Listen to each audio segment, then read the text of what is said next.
Whoo! And you know it's a cold one out when your sweat on your hat is freezing up. Good morning. Hey, it's a beautiful day in the Northwest. Hope you're starting your day off the right way, getting good nutrition, good hydration, and some physical activity. Get things rolling, get the blood pumping. Hey, I was just having a conversation, and my friend's like, D, why'd you name your book, Your Life Is Not Your Fault? Of course it's your fault.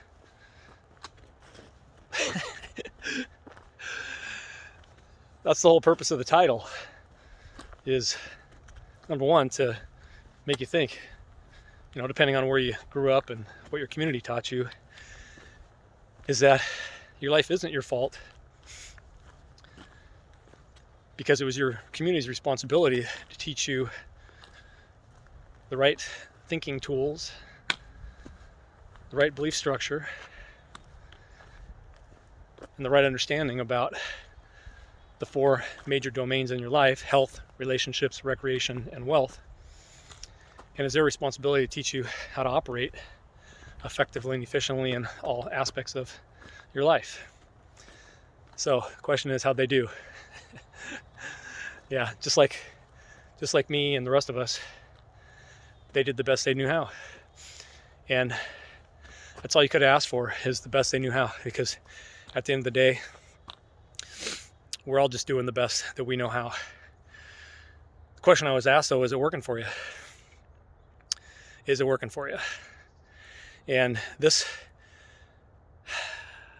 I got that great question from many years ago. There's this guy, Dr. Phil, who made his way on the Oprah show, and then, most people know who he is, put his talk show together. But the single greatest question he always has for everybody is, hey, how's that working for you?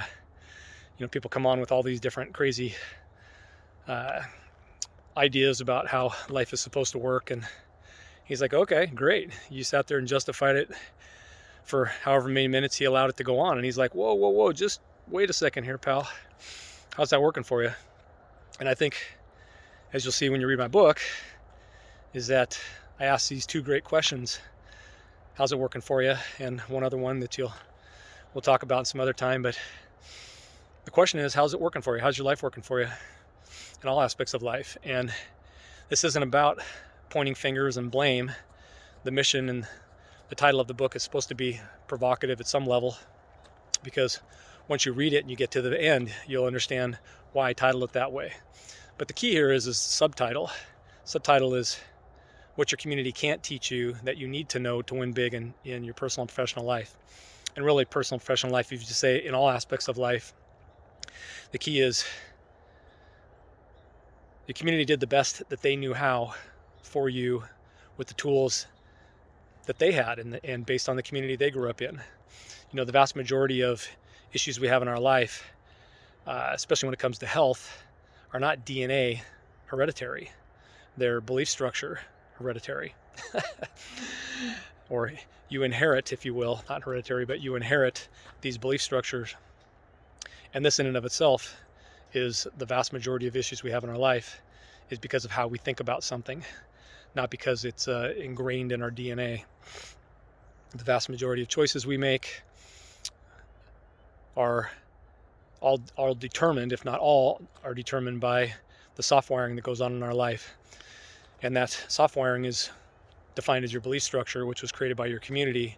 And again, back to your community did the best they knew how. So the question is if these things aren't working for you, it's time for you to be a mature adult and take responsibility for yourself and start making decisions and start investing in yourself to develop the right resources.